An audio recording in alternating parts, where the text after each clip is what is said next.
What's going on, everyone? This is Steve Larsen, and you're listening to Sales Funnel Radio. Now, this is part 2 of our 6-part series. This episode, I'm going to dive deep into the professional services category. This is one of the 6 categories that we know people are using ClickFunnels for, especially. And so number 2 here is professional services. Now, if you are a dentist, a lawyer, a doctor, chiropractor, a painter, anything where there's a trade involved, whether or not you had to go to school, there's high skill involved with the actual service or the product. You're going to love this episode. What I did is I've interviewed, his name is Yanni Fikaris. You'll hear the numbers as he talks about it, but he's pulled like 160 grand with like $900 in ads. It's ridiculous, like in only 3 months. And he's only had a ClickFunnels account since March, which is ridiculous. So anyway, without further ado, let's dive into the episode. Welcome to Sales Funnel Radio, where you'll learn marketing strategies to grow your online business using today's best internet sales funnels. And now, here's your host, Steve Larsen.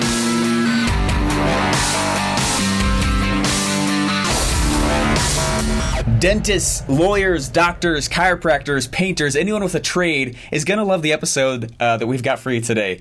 This is honestly a category that's kind of the holy grail of anyone I know who's a funnel builder. They're trying to go after people who've learned a trade, somebody who is trying to sell specific service, someone who's trying to sell a specific skill, and it's not an easy area. And so 2 days ago, I see a post by our speaker today, our guest today, and basically saying, hey, look, I'm spending just a few dollars in leads and I'm making a ton of money every month.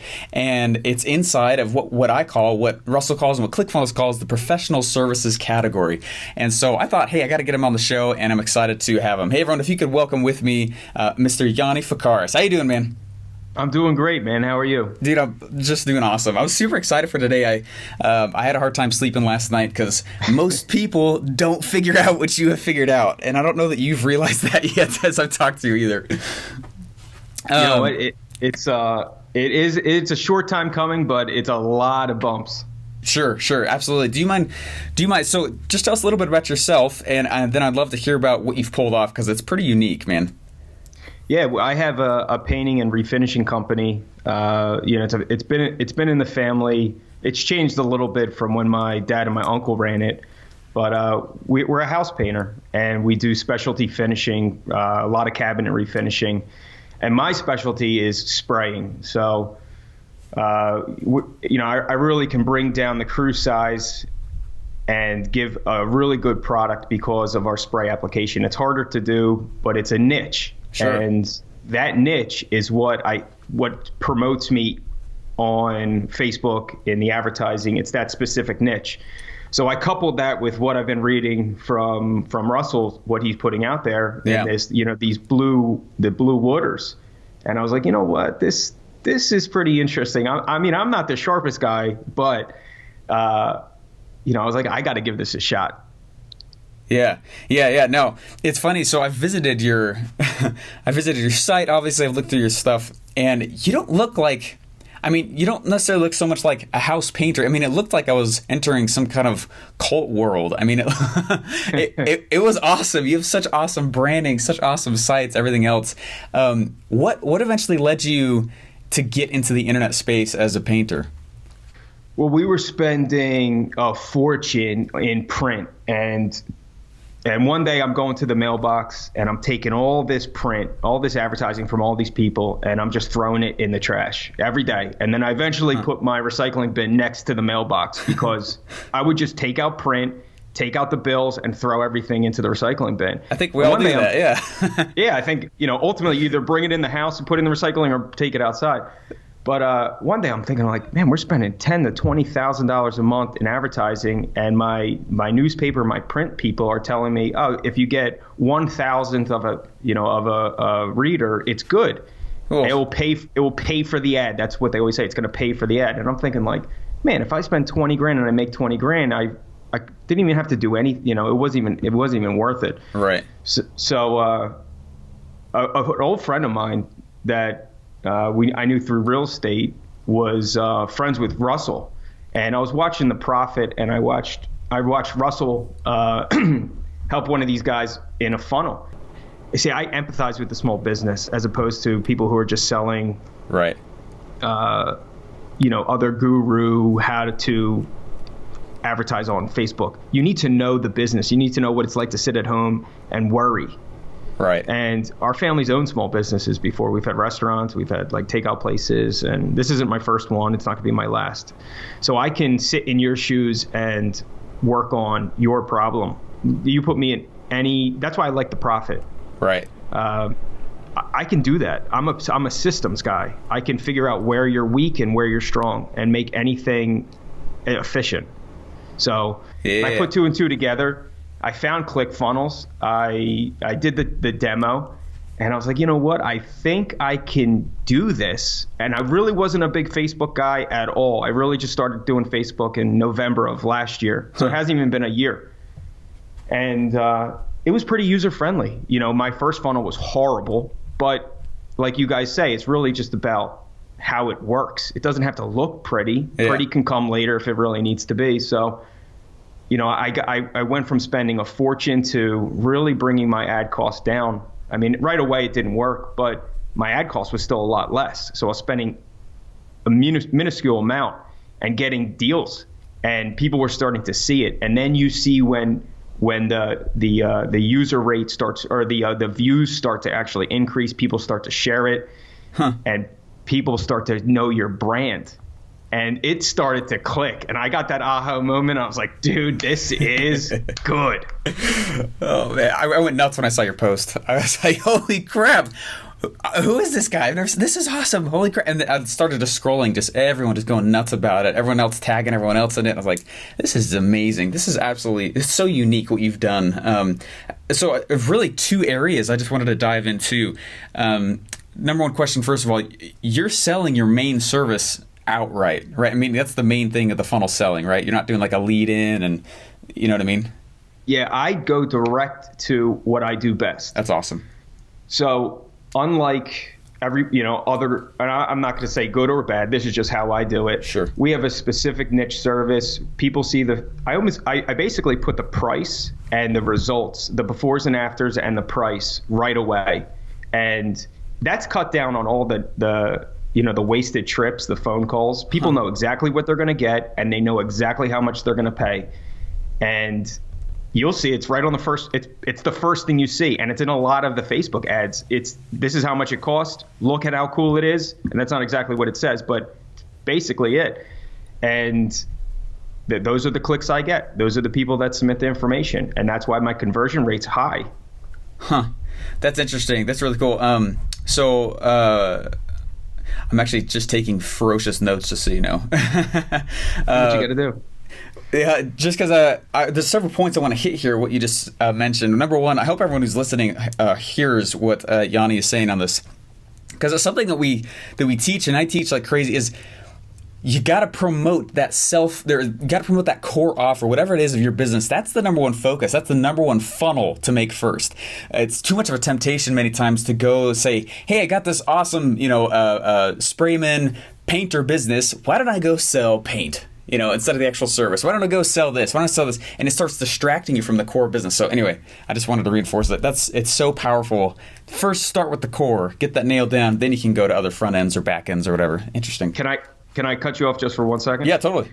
I wrote I had 2. Well, actually I had more than 2, but let's just say I had 2 for this conversation. I had one that was just specific in cabinet refinishing, and then one was, because we do paint other things, and then the other one that I had was interior painting, cabinet refinishing, and exterior painting, the 3 things that I like to do or make me the most money.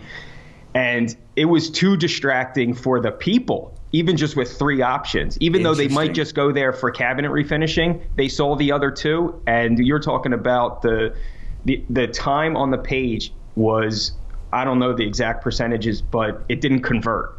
It was the same funnel, but I offered 2 other things that they weren't interested in, and automatically nobody wanted it. And my conversion, I ended up just dumping and deleting the page. Wow, really?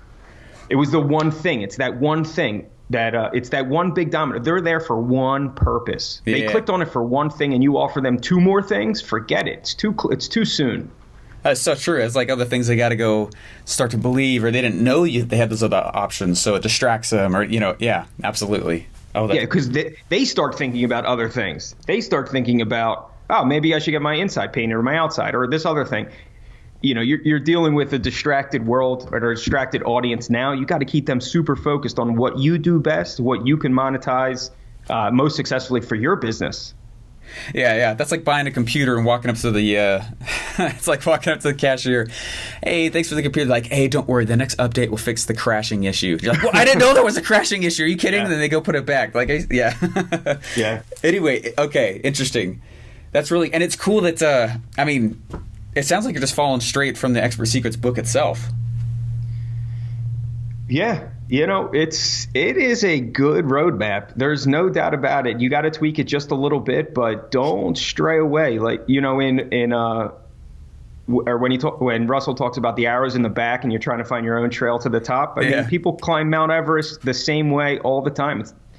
There's a reason. That's the quickest way to the result. Or, you know, if your goal is to the top of the mountain, A to B. If your goal is to pave a new way, I mean, that's not usually what people's goal is. Yeah, absolutely. Now, along those lines, that's actually one of the questions I wanted to ask is that, so you got ClickFunnels, you're starting this thing out, and you're building, I'm assuming, like you said, it's user-friendly, and had you ever built a funnel before? I honestly, I used lead pages. Okay. And it was a miserable attempt at marketing. That's what it comes. I mean, that's just my experience. Other people might have their own experiences, but I couldn't get it to work well. I could get it sort of looking cool, you know, and then I was like, really, this is not as user friendly. I don't know what to do after this step. And then what? It was always like, and then what? People would submit their information in, and then what? Right. It just wasn't for me. I paid for the subscription for 6 months, and it detracted me away from marketing. That was one of the reasons I went back into print, because I let the people at the newspaper and the print shops do it for me. And then I turned on to ClickFunnels, and it was great. That's interesting. Yeah. Hey, that's awesome. I can't comment too much on that, otherwise my eyes are gonna start to twitch and I'll start yelling and screaming profanities. So, but so what? How did you know? So you go in and it's like you said, it's user friendly. You can drag and drop, put all things together. And I'm not trying to promote ClickFunnels with this. I'm trying to, I want to dive straight in more onto you. But how did you know what funnel to like build? You know what I mean? There's a lot of different styles and options out there, and you're building one for the painter. Like, how did you know which one to actually put together? That's probably the key question. The first one I built was god ugly. Oh my God, it was so ugly, and it was a picture. It had 3 buttons, and when I actually sent people to it, I was like, listen, the webpage is pretty ugly, but you know the service. And I just did it on a whim. And it was pretty bad, but it did work. Sure. I didn't hack anybody else's at that point. I really just wanted to, and this is what I tell people to ask me about ClickFunnels, is just go out there and build one. Sure. And then you get better at it, and then fine tune it, and then look back at what you did a month ago, and you'll laugh. Yeah. But it starts getting better. You start playing with the animation. You start playing with the layouts.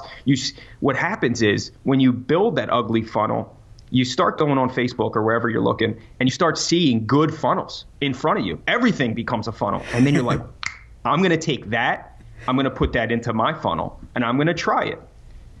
And then I'm going to see another funnel, and I'm going to take a little bit of that and a little bit of this. And then you find one that's really good for what you have to do. The downside is there's not many good painting funnels. There's some big national companies that have funnels, but they do a lot of other advertising. You know, let's just drop a name, CertaPro. They do a lot of radio ads and phone calls. So they have a call center. They do radio ads. Their funnel is It's really Yeah. So I needed to find a funnel that was like in your face service, brings out that price without a lot of other minutia, because I tried that with that 3-tier cabinet painting, interior and exterior. I needed a one service funnel that I loved, and that's what I stuck to. That's fascinating. So you bring up an interesting point. We always tell people, there's a few people who have come up to me and they're like, I'm not going to name the name, but someone on Facebook tagged Russell and I in this post, and they're like, "How come Russell builds such ugly funnels?" And I was like, "What?" I'm like his main builder. I spent a ton of time on that funnel. It's not ugly, and all these people are like, "It's not ugly," and other people are like, "Yeah, I've wondered that too." And there's all this controversy back and forth about it. And I got on, I was just like, like, it doesn't matter what the thing looks like. It's the copy that sells. It's the offer that makes the sell. I mean, Frank Curran has got a white background with a headline, a video, and a button. That's it. And his funnels don't look amazing or anything like that. But I appreciate you bringing up the point that ugly is not. Beauty in the funnel is not what converts. It's actually the offer. It's actually just the one thing. It's literally the one thing you're offering, and anything else can detract from it. And it detracts the entrepreneur eventually too, to think that I got to make this thing look beautiful out of the gate. I've got to make it, and obviously it does matter a little bit, but to go not launch because you're trying to make it beautiful, or you're trying to make it look fantastic or function this way, it's totally a false idea. Exactly. The more you push towards that beauty, you're spending a lot of time doing something that may not help. Yeah. And you just need to make it grow. You got to stick with that one thing. The more you're distracted, the more people are going to be distracted. Yeah, absolutely. Do you mind walking through the funnel just with us right here and just kind of let us know? I mean, if you got the one core offer, like what's the first page look like, and the second one? All right, hang on. I'll bring it up on my mobile. Most people are looking at it on the mobile, so I'll do it there. Interesting. Yeah, because you got that first page. I'm sure that I don't know, do you have like a micro commitment on that first page, or is it straight to the order button? I mean, you say you put the price and everything straight on right from the get go, the very beginning. That's it. It's right before the fold. If you go to cabinet refinish or cabinetdoorpainting.com, you'll see it. It's a picture of a kitchen that we did, a little tag that said 99% of painters cannot do this. And, and I do some of the editing. Actually, I do all the editing. Sure. And then it smacks you $100 per door and drawer, schedule estimate. There's really nothing else. There's nothing else to it, because the biggest question we had with cabinet refinishing is, how much does it cost? People don't know the process. Let me get into the process, and if you scroll down to the pictures, you could see it. But their biggest concern right away that you have to either move forward or stop is, how much is this going to cost? And the biggest attraction is, it's cheaper than doing a full kitchen renovation. So if you hit them with their number one question right away, you're either opening the gates to people scheduling the appointment, or you're not. And what we've seen is, everybody who has scheduled the appointment, I mean, our close rate on people that actually schedule an appointment is in the 90s. Wow. People know exactly what they're going to get. We have videos that we send to them, why our process is better, why our material is better. But that's like the second part of the sale. They're already closed with the price and what they see before and after. So if you have a service company and you have a niche and it's specific and your service is great, and you showed it to them and you tell them how much it's going to cost, what else is in the sale? What else needs to happen in the sale? You just have to perform the job. You have to schedule it. I've had people send this in, follow up with a phone call saying, we're sold. We know how much it's going to cost, but when can you do it? That's it. When? Do you need to see it? You're like, these are the questions. Huh. So you basically are closing people. They're closing themselves with this kind of front end page, basically, right? Exactly. Wow. They're not, when they see this, when you see the funnel, and if you're a painter or you're a homeowner, you can tell these are our jobs. We didn't take these offline. These are our jobs. You know what you're going to get. So there's no question about, they're not getting prices from somebody else. And if they do get prices from somebody else, they're not going to submit their information. If they're going to go with the cheaper guy's not going to do it our way, and they're not going to have results like this. So they do all the research before. And we can get into this later, but the Facebook retarget, they've already seen the video. They might have went to the landing page, saw the price, didn't put their information in because they wanted to get other prices. And we've had this conversation. and I know it's going on. They get other prices. The other guys are, let's say, either the same or a little cheaper, but they don't think that the results are going to be the same. So the retarget works because it goes right after the people that saw the video, landed on the page, wasn't there for 3 seconds or whatever. And then now they're submitting their information because they're already sold. It lets them sell themselves. So that's why I designed this funnel this way. That's fascinating. So I'm just running back through here. Then, so you got the first page, says $100 per door. There's before and after shots, and it says basically schedule. And then people who leave, you are retargeting them, I'm assuming with Facebook ads. Correct. And then as far as, and I definitely want to ask about that in a second, but when people hit schedule, though, what happens then? It's just the pop-up. It pops up. It says your name, email address, phone number, and a promo code. Now, the promo code is how I track which ad groups are working the best. So every ad group that I have has a different promo code name. And then I also have one that I give out to people when I see them. So let's say my promo code online is, free 123 or whatever it is. We make one up. I know that it's from the Facebook group. That's that. Now, if I do Sprayman 15, I've physically spoken to somebody and I said, listen, if you're interested, or I give them a business card, put Sprayman 15 on the promo code, and you get, it's the same coupon, but I know where it's coming from. Sure. And that's it. Wow. They get that. They schedule the thing. They get an email from me, it's automated. It comes out, I want to say about 15 or 20 minutes later. It's not automatic, so it doesn't look like a robot. Right. It comes out a little later, and I mean, we schedule right away. That's the key to it. I tell them to send me pictures of their kitchen. I try to reduce the amount of time that I'm actually going out, because I can price this up looking at the job in photos. So I'm here, or I'm at a job. Somebody sends me, I say every angle of every cabinet. You're just trying to be seamless with your process, whatever your product is, and you have to be seamless in the sale. You don't want to waste your time. So, okay, with the scheduling process, there's something really key. So they're not necessarily choosing a spot in your schedule, or they're not really, basically, they're submitting and then you call them back immediately. Is that what you're doing? Correct. Yeah, I'll call them back. In the email, it says if text is better, text me, or we'll text each other. And that works a lot. People would rather text. It's not old school, but I'm open to it. That's fine. They're not picking a time in the schedule to perform their job. We're booked.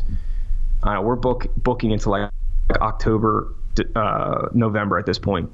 So, it's that's insane. Yeah, I mean, we're doing these back to, you saw the sales. Yeah. It's like back to back to back to back. It's amazing. It's so amazing. So there's something in here that is really key. And I don't know if you did this on purpose or what, but it's actually, it reinforces something that we do in our own phone sales as well. Is that usually when we do some kind of application style funnel where it's similar to what you've done and there's a scheduling aspect in it, every single time we go and we say schedule and they actually pick a time for us to call them, it always fails, like 100%. Because 90% of them are just going to show up, or they're not going to answer the phone, or whatever it is. If they actually are, if there's a future-based time, or they're like I like the software Calendly because you can go choose times for, unless they've already paid money, that free, there's nothing that holds their feet to the fire. And so we found that like 90% of the leads with the scheduling software or something in the back just dies. But it's so clever to me. So you're saying schedule, which sounds so much more low barrier to entry, sounds so much less scary to say schedule than it does, hey, I'm going to call you in 10 minutes, you know what I mean? And you get them back on the phone. That's fascinating. So schedule, but you call them immediately, and that way's always, that's a million times better. Yeah, because they're not getting, even though they're really requesting a service or getting a quote or whatever they're used to seeing, that in my mind is they're so used to seeing it, and then there's no, not that there's no value to it, but it starts getting commonplace. And schedule estimate is very specific. you're clicking this button to schedule an estimate. You're not picking this button to get a price because it's already there. Right. You're not picking this button for any other reason. And I'm really taking Russell's knock that big domino down, and I take out small snippets and small sections, and I'm walking through as the user, and I'm saying, what's the big domino? What's the hurdle? Let me just ease this and make the wording as specific as I can for whatever I'm trying to get them to do. I don't want them to ask me how much it's going to cost, because they already did that. And that rarely happens. People they don't go, is this going to cost $2,000 or $10,000? They go, I have 61 cabinets. It's going to cost me $6,100. When can you do it? That's it. That's awesome. Yeah, it is. I love it. Yeah, that's so cool. So, okay, front page, just walking everyone through the funnel as well on the call. Just, okay, front page, you say $100 per door. We got before and after shots, schedule estimate, a pop-up, and it asks for, a name, phone, address. Do you ask for email? I do ask for email. You do, obviously, because, okay. And then after that, you say there's a submit button, right? What happens after they click submit? They go to the third page. It just says, thank you, we'll contact you. It says, thank you, we'll contact you, or thank you for the estimate. We'll get right to you. And we do. We call them within 15 minutes. They'll get an email from me within 15 minutes. That's the next audit. So there's 4 steps. So that's the next automated step. And then somebody from the office calls. If they get the email and they want to text, they'll text. But at that point, the sale has to take over. The actual person has to talk. It can't go back and forth with technology. Somebody has to get on the phone and explain the process. And the reason I do that is our process is involved, and it's kind of hard to It's kind of hard to like vetting people out almost. I get so passionate about what we do. You can feel it when I'm talking to you. Oh yeah.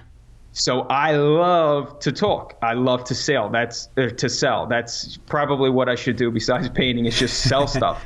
But when I'm on the phone with them, they can feel my passion. It just closes the door. I can't wait to do what we do at their house. They can't wait to see the next video, because usually we're videoing the job we're on now, and I get excited. I'm like, listen, I'm going to send you the videos before they're edited, or you can come out and see what we're doing. We've had people come to other projects. They just want to see, and they love it.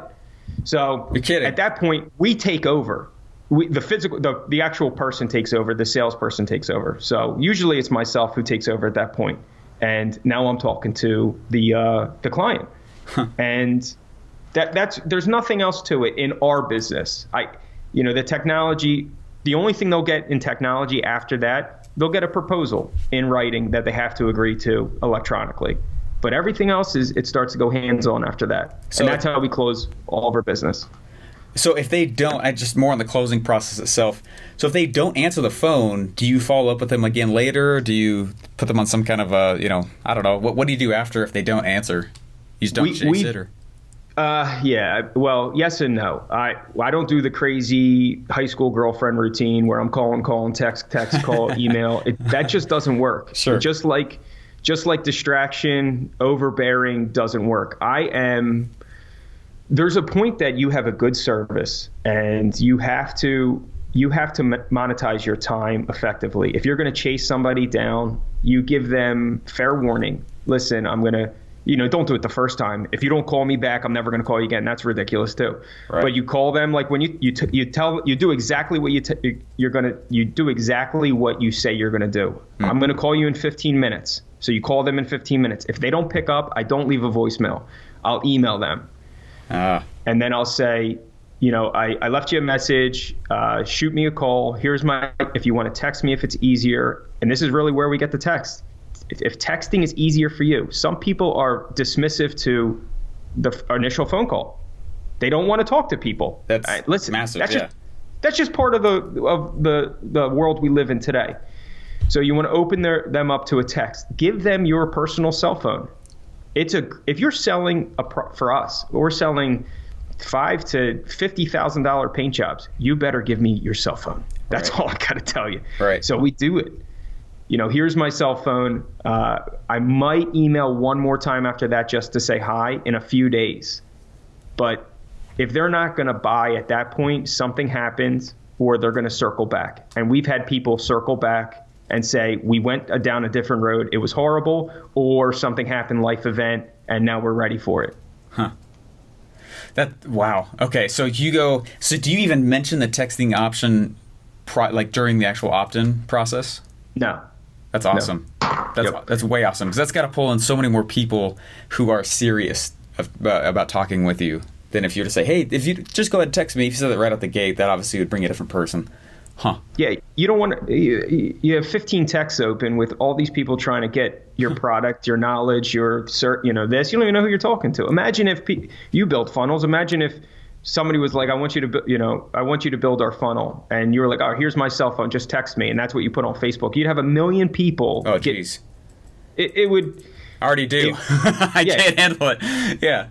It's not, especially in a service environment, higher dollar, and I would definitely not do it for lower dollar. Right. If you did a $50 service and you start giving your cell phone number out, it would be crazy. So that'd be terrible. There's a continuum there.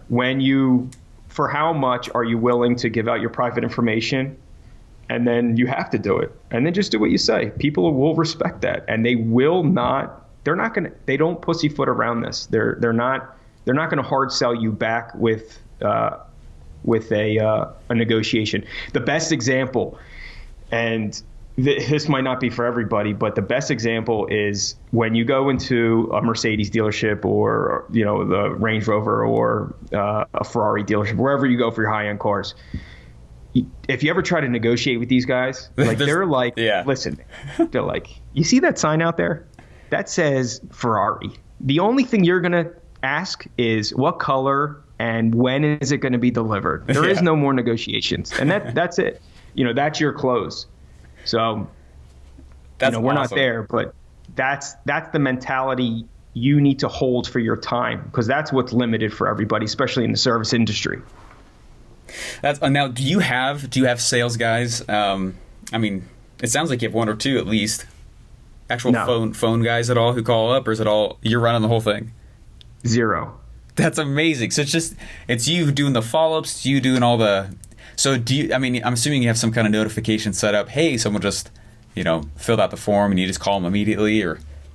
Yeah, right through ClickFunnels. It's on my.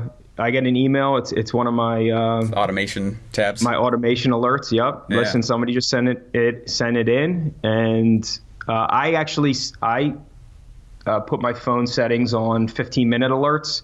So if you did it in 15 minutes, it's realistic. The thing is, the reason I did that is I get to it right away. Sure. If I say I'm going to email you in 15 minutes or call you, that's where I want it to be. So I'm no later than 15 minutes when they submit it. If I got the alert, and this is just a hack for me, but if I got that alert right away and I called, it just promotes neediness as the service provider. There is a time that you have to allow people to wait, to want something more. And I found that it's 15 minutes is the threshold. Half an hour, they've moved on to something else. 5 minutes is too soon. 10 minutes, 15 minutes just work for us.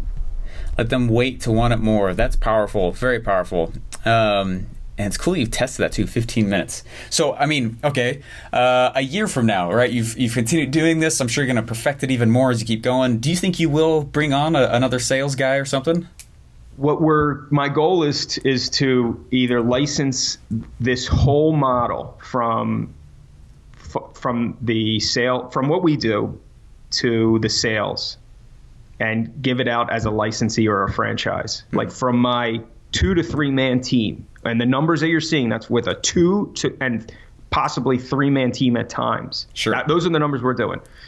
Is to be able to put this into a package, train people what to do, and say, here is what we do. You can either use our branding and become one of us, or we can use your brand and then make you follow this model. That's where I'm going to be in 6 months.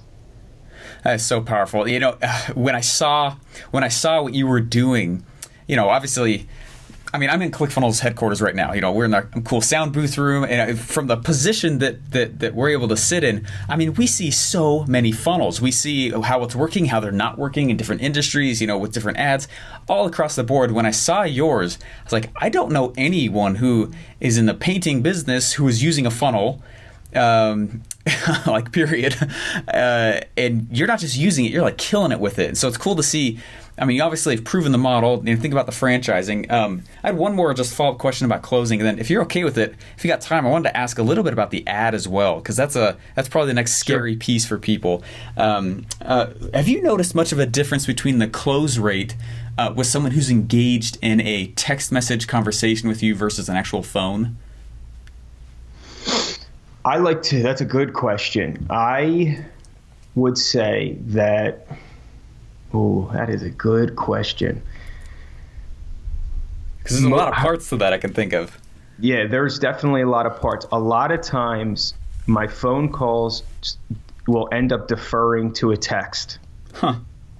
And that's what I see. A lot of times we do out-of-state moves where people are coming in and they start with a text and we close with a text.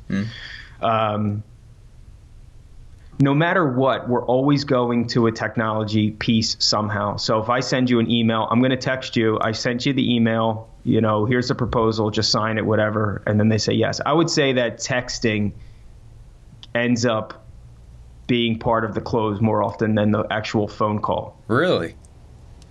That's actually opposite than what I was assuming. Interesting. I think I can close them on the phone. I can close you on the phone, but the text is definitely a part of that afterwards. Like once we have this conversation, we can go and then we can digress into a text message conversation because I've hit all the key points and texting is a lot easier. It's, the message is there. That's what I'm thinking off the top of my head. I could, from now for another 2 months, figure it out. But that's what I think. That's fascinating, though. I mean, so would you, I'm really stuck on this because I think it's really interesting. It's not an area that most people, jump into. I don't think that much. But would you say that? I mean, does pretty much every sale involve both?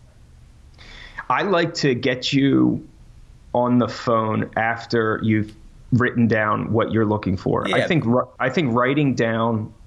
I ask people, what exactly do you need from me? Huh. Maybe not so many words, maybe not so harsh, but a one sentence. One sentence question. What are you looking for? What do you need me to do? And then once I realize I can't text back my explanation or anything else, I pick up the phone. I want to hear what you have to say. I am making sure I am also not attracting the right clients. I am making sure that I'm also working for the right clients that fit my business. And I think as a service provider, the power of not wasting your time, and I don't think I could express this anymore, and you probably get it from the 10th time I said it, but you only have a limited amount of time. You have to work for the right clients, and you are in the power position to work for the right client or the wrong client. If you're chasing the money, you're going to work for anybody who has your deposit. If you're going to work for the right client, it has to be fun. You have to get excited. Otherwise, it starts to be mundane. You start to hate it. And then whatever you've built is going to just disintegrate because you're just working for anybody. So I have to hear you on the phone. I have to. I got to hear you. Yeah, and that makes total sense. Now, we always tell people, and obviously you're very familiar with this concept, that if you change the bait, you're going to change the client. And it sounds like you've obviously gone through the opposite bad part of that. What was the difference in the bait that you've created? You know what I mean? Like, what was the bad client like, and what were the differences you made to boost that client? That's a really good question. Before I put the cost in the advertisement or on the first page or before the cost was in there, everybody had me out to their house. And I would go. How much is it going to cost to refinish a 10 by 10 kitchen? Oh, let me go see it in person. And I'm thinking to myself, Yanni, what are you doing driving? You know exactly what this is going to cost. Why would you not settle this right away? These are just people fishing for numbers. They want to know your process. They see you on Facebook. They know you know all the information. They might just go tell somebody else to do it, which they probably wouldn't get the same results, but you get the idea. Sure.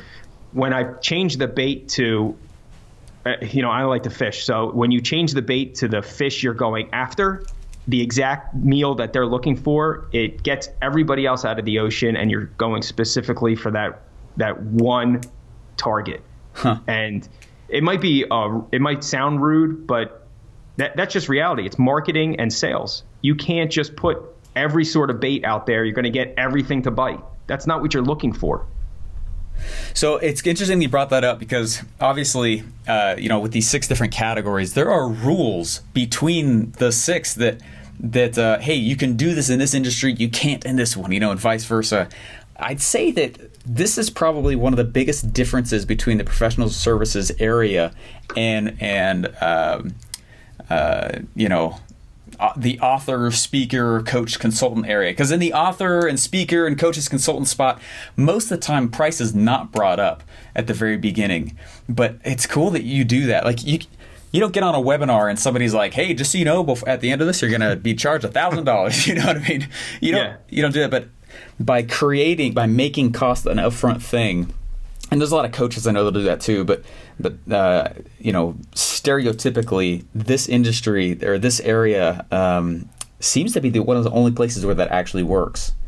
Huh. I can't tell you for other anything else. I'm not yet a coach or selling anything technology based, and I have sat on webinars, and some of them are very inspiring, and you wait till the end to find the price. You are still waiting to the end to find how much it's going to cost. Sure. I've tried that, and time wasters. Time waste. There's a big company out here. It's a big plumbing heating company, and they put you through this. They like double team you, and they come in polo shirts and khakis, and 2 guys come. They have a portfolio of all their services. No prices on the page. They go through the song and dance, and at the end they're like, here's the number. It's 4 times more expensive than Joe, but we guarantee this for 10 years. And people are like, holy moly, I can't pay that. Like the other guy charges $200, you're charging $1,000. And he's like, oh, but the song and dance. Yeah. And they're like, yeah, but you're in the service industry. You're either, and this is a really good one, you're either the cheapest or the best. I think Russell might have wrote that down, but if not, maybe he'll put it in his next book. But you're either the cheapest guy or the best guy, and that's who you're looking for. If you want to be the cheapest guy, be the cheapest guy. If you want to be the best guy, be the best guy. And then you dictate the price first. Now, let me back into this. I studied the mind in college. I was going to be a neurosurgeon. Wow. So I have a lot of psych and philosophy background. Wow. So it's kind of it. I might have a little advantage on just how the mind perceives a lot of things.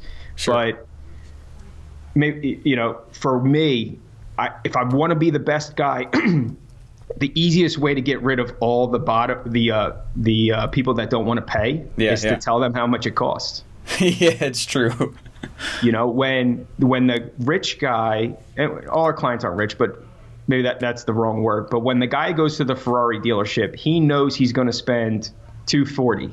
Yeah, it's knows a status thing. Yeah. Exactly. You don't have to tell him that. It doesn't make a difference what the price is. He already knows he's going to pay. Yeah. But that's the best. When you go into the Hyundai used car dealership, they're waiting for the price at the end because it's a negotiation. Do you see how that changes? It's a menace to a lot of people, but most people, their sales pitch is they're waiting to get the courage to tell the price. They're like, no, I want to tell you, here it is, because I'm not the best, so let's negotiate. Exactly. There is no, I have daughters, I tell my daughters all the time, sometimes there's no room to negotiate. It's a win-win, a lose-lose, or no deal. I mean, go read some good books about negotiation. The philosophy has never changed. It's either good for both of us or it's not going to work. The middle ground, you control me and I get spiteful. It doesn't work in the service industry. It just doesn't. Hands-on, wasting your own time, physical, employees, workman's comp. I mean, just so many things that whoever's listening to this in the service industry realizes that you're either the cheapest or you're the best. Charge for being the best. Get rid of all the people that are just, going to price negotiate you. Yeah. And then move on. Yeah.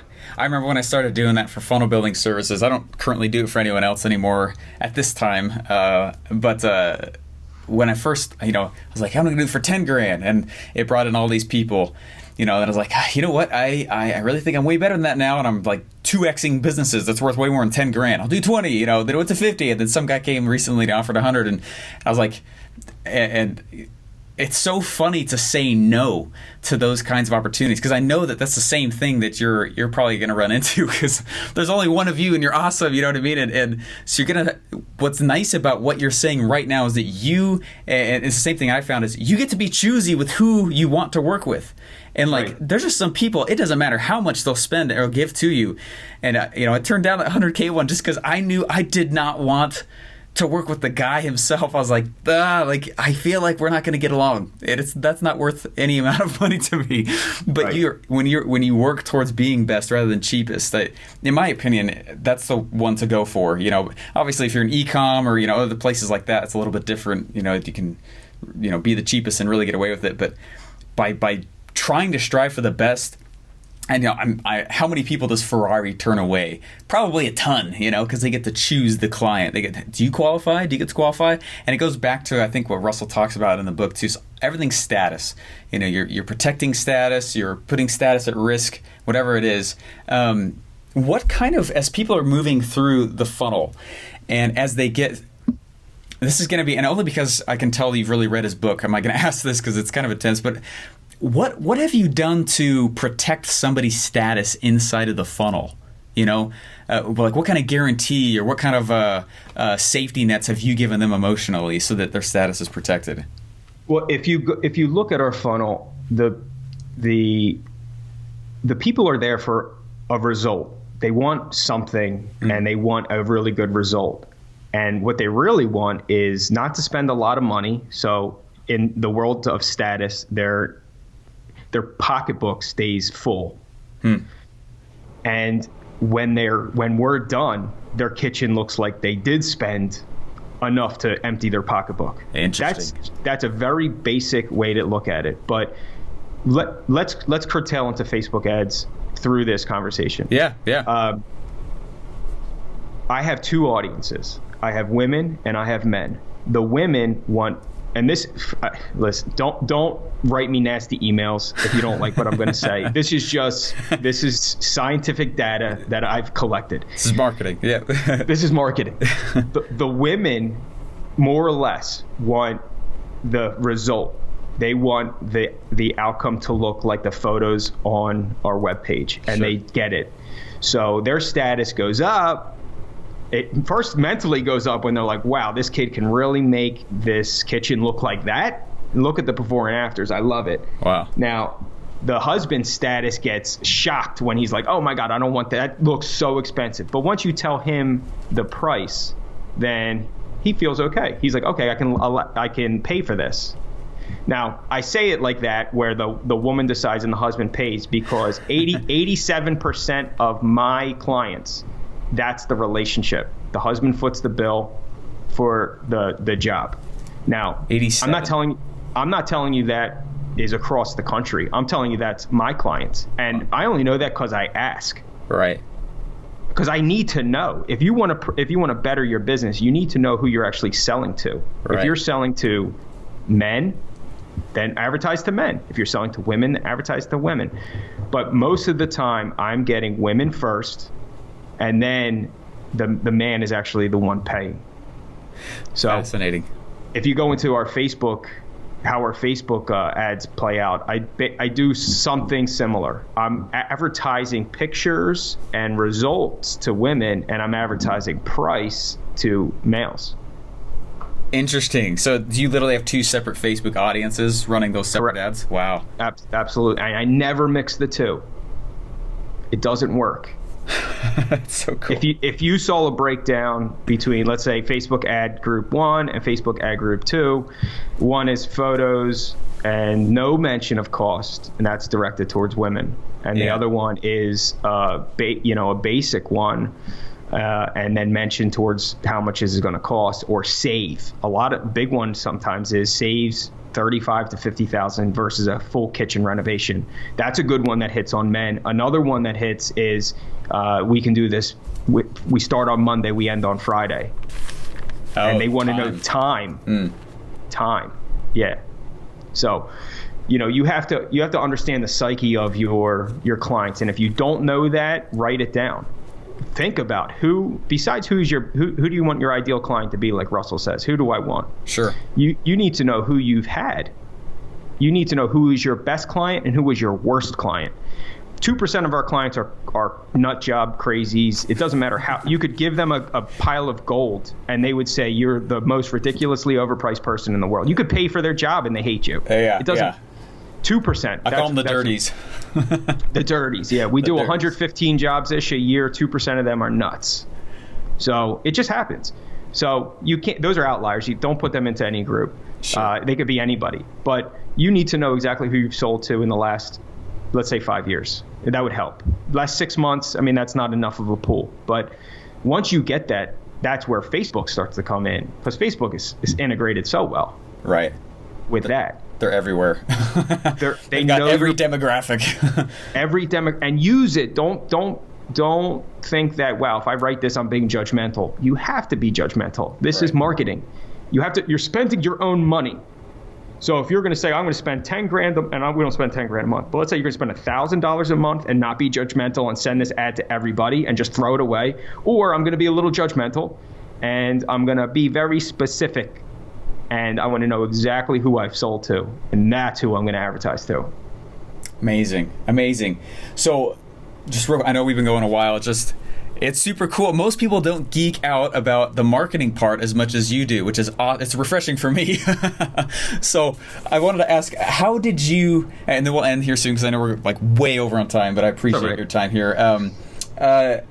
When you first started out on the Facebook ad, and doing the audiences and such, did you already know all of that data? No. Oh, God. Sure. No. Somebody just asked me that on the post. How did you figure this out? And I was like, dude, trial and error, and mostly error. Yeah. The one thing I did know is who my first contact was over the last 5 years. Even the last 2 years. I primarily talked to a woman first. Huh. And that made me think that that's the person that I needed to advertise towards. So at first I did both. And then it was a huge percentage of women compared to men who were responding to the ads. So naturally I just took men right out of it, and it didn't affect anything. Sure. Then I ran the 2 splits. Women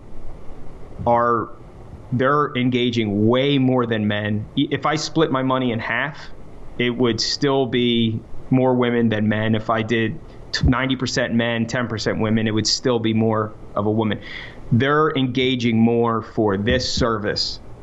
Now, again, I can't tell you for every service, but for this specific service, I'm engaged way more from a woman between 34 and 65 than a man any age. Wow. To know that's pretty awesome. And I mean, I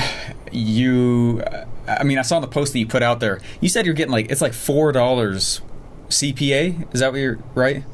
Yeah, we spent let me tell you, the month before I posted I did this is 3 months in a row. I did one a month ago to show the last 2 months, and I did it this month just to say, wow, man, this isn't a fluke. This is pretty cool. The 2 months we did 165 grand in business. I spent like $900 on Facebook ads. Are you serious? Yeah, dude, I could show you the printout on Facebook, and I think this month we might have spent like 300. That's got to be some kind of freaking record. Like, I'm not joking, dude. Like, holy crap! It's what happens is, you know this.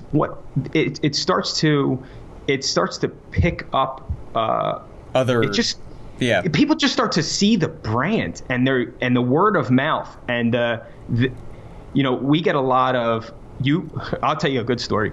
I had a lady call, and she was like, I need my cabinets refinished. And I called 2 of my friends. This is the lady talking. I called 2 of my friends and asked them for recommendations. One said you, and she goes, I called the other one, and the other one said you. Then I went on Facebook and I saw your picture. She's like, I'm sold. Wow.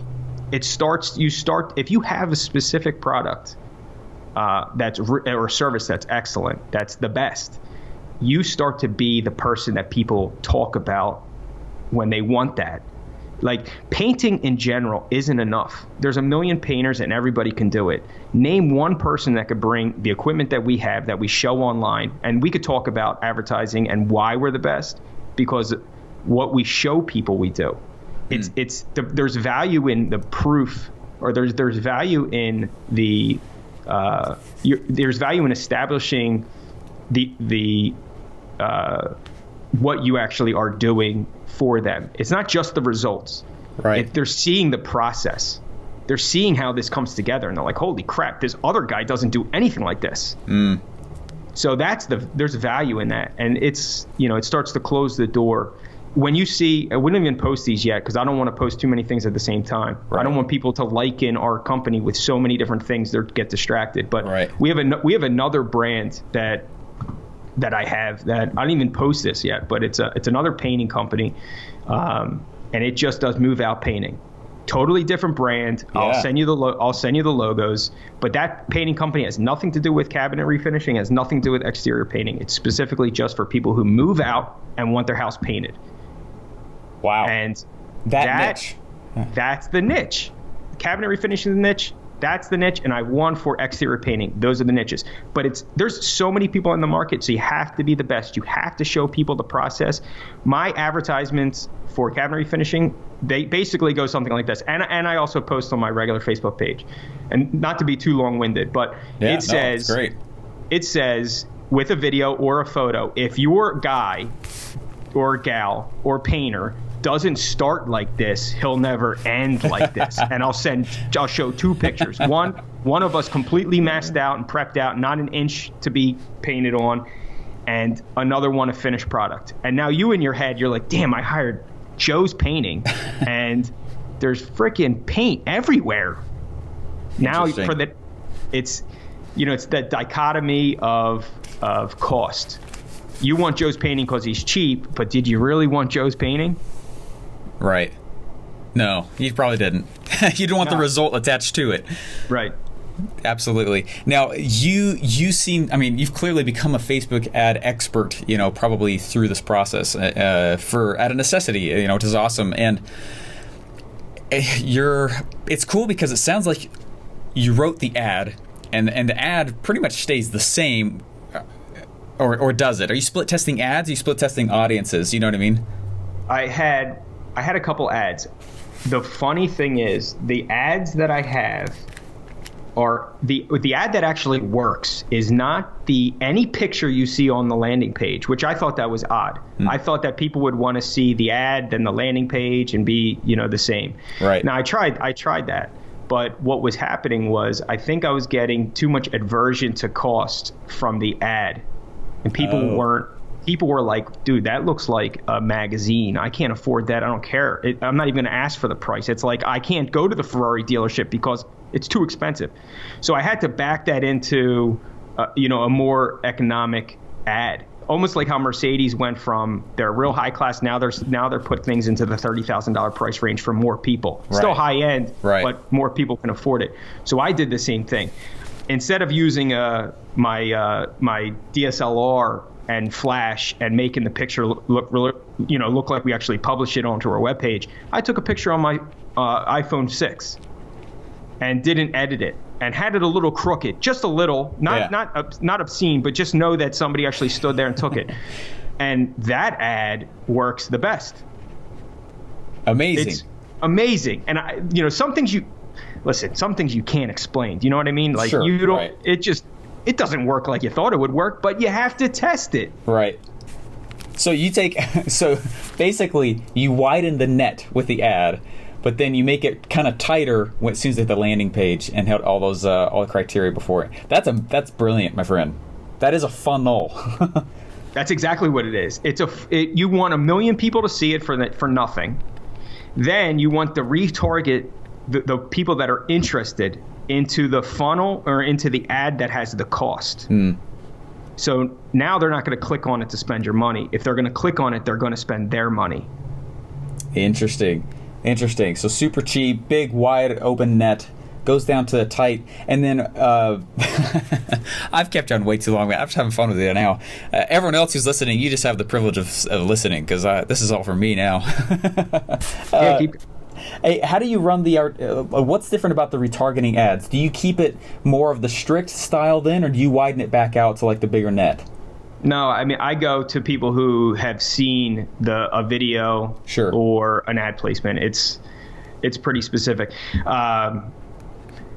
What I've noticed is a lot of people will go to the retarget and buy from the same ad. So I have one that retargets basically to a copy of the same ad. That works for me. Oh, really? And not a new picture. The new picture ones retarget. Let's say I have a picture of kitchen A, and they retarget. I've copied everything except for the picture, and I changed the picture. It's like a new dimension for them. It's the same guy, but that's the thing that doesn't work. Once they retarget to the same copy, maybe different words, but the same picture, that works. Interesting. So same picture, just switching the copy on the retargeting ad. Right. The retargeting ad has more things about cost. Either they're going to save money or they're going to spend $100. I don't want them to click it unless they're going to spend $100 per door, because that's what keeps my cost down. Sure. If you're adverse to cost, once you see that on your screen, you're going to say, I'm not clicking this. Right. It doesn't make a difference. I just can't afford this, or I'm not going to pay. Now, once you see it, you're like, oh my God, that's better than a kitchen renovation because I'm going to save $50,000. Let's find out more. And they've already seen it before. That's fascinating. So you go through, you keep the net open and big, and you say, and it's more about the process, right? Hey, this is what I did, a little bit iPhone 6 picture, and then you go, landing page gets a little bit tight, but then on the ad on the way out, the retargeting ad, it's more about cost to just sift out the last fence sitters, I guess, right? Yeah, basically. And is it, I guess, numbers-wise, how do those usually perform? Do you get a lot of closing from that as well? Everybody, the closing ratio of if you go to the landing page and actually submit your information, we are in the 90s of doing the job. Wow. The few times that we don't do the job, it's life changes, something happens, or like fall face of the planet, which doesn't. It really doesn't happen. I have a whiteboard in my office. I'll take a snapshot of it. Sure. The top part is the jobs that we scheduled. The bottom is we call them like the unknowns. We're not really sure. Maybe they are, maybe they're not. And sure.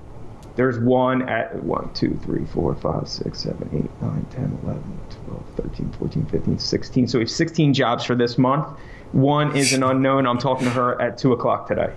Fascinating. So, and they total. I could do this. This is for this month. Hang on. Probably, if not a little more than the month before that I posted. Powerful. But, I mean, how? Last question, and then we'll go ahead and end. How long did it take you to kind of get this whole funnel process down and really working? I mean, 3 months in a row, that's awesome. But I'm sure it was months of figuring it out. I don't want to lie to you. I think I started in March. Okay, that's crazy. You could check my receipt of ClickFunnels, but I'm pretty sure it was like March or April. That's what, it's August barely? It was like right away. Because if you I'm the guy that I'm like that nerd that's going to stay up till 4:00 in the morning. Yeah, and me too. Yeah. Make sure that everything is centered right and why didn't this work? And let me just look at this other page one more time. But sure. It was I need a challenge. That's my personality. So Man. I was like, if somebody else is doing this, dude, I'm going to do this. Yeah. So I couldn't let it wait. The longest thing to do is wait for the ads to actually work, because it does take time. That was the most frustrating part. Sure. And that's why at first the biggest failure, the biggest mistake that I think that people should avoid, but maybe they have to make it just, I learned from my own mistakes, is casting that net and not tightening it up. Interesting. Remember how I told you I would go to appointments, I would go everywhere, try to do face-to-face, but these people weren't going to pay when I went out there anyway. Right. So, just because your funnel works, like people actually submit their information, doesn't mean you're going to make money. Right. Doesn't mean the funnel works. Yeah. the funnel gets people, but you're getting the wrong people. Right. So that's takes some tailoring. And like you said before, having the ability to tell people, dude, I can't work for you, or this isn't just a good project for both of us. That ownership of work, that takes time. And not many people have that skill to turn away work. Yeah. That instinct where you're like, dude, this, you look at your buddies in the room or whoever you have in management and you're like, I don't want to do this. This is not the one. Yeah, you better run. And I've for years, everybody makes the same mistake because they really just want the paycheck. And that's just experience. Ah, man, that's incredible. Man, I want to thank you so much for this. You have over-delivered to the nth degree, and I really appreciate it. Hey, just so people can follow you, they can see what you're doing, where are the places they should go to be watching what you're doing? I mean, I'm on Facebook. I guess I should get a public page more than my own page. But if you just go to Facebook and click in Yanni Fikaris, you can see what we do on a daily basis. Every day we're putting out cabinets and promoting what we do. I'm sure after this conversation, it's going to grow. Oh yeah, absolutely. And just so you guys know, Fikaris, I'm just spelling it it's Fikaris.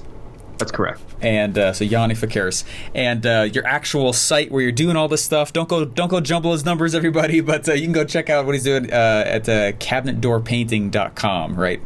That's correct. Awesome, man. I thank you very much. This has been fantastic, and no matter what kind of professional service you're in, listen to what Yanni's been telling you. If you're a dentist, you're a lawyer, doctor, chiropractor, any trade, any area that's taken a lot of skill to develop, this can be used in very simple 2-page funnel that is just totally killing it, but very, very ingenious. I mean, every single spot you have thought of, and there's nothing on this funnel or in these pages or on these ads that is not there for a reason, and that is very rare. I think most of it, a lot of times haphazard at the beginning, which makes sense, but man, you have honed everything in. So want to thank you, and thank you for all the value you've shared here. Thanks, Steve. Awesome. Thanks, man. All right, buddy. Thanks for listening to Sales Funnel Radio. Please remember to subscribe and leave feedback. Want to get one of today's best internet sales funnel for free? Go to salesfunnelbroker.com/free funnels to download your pre-built sales funnel today.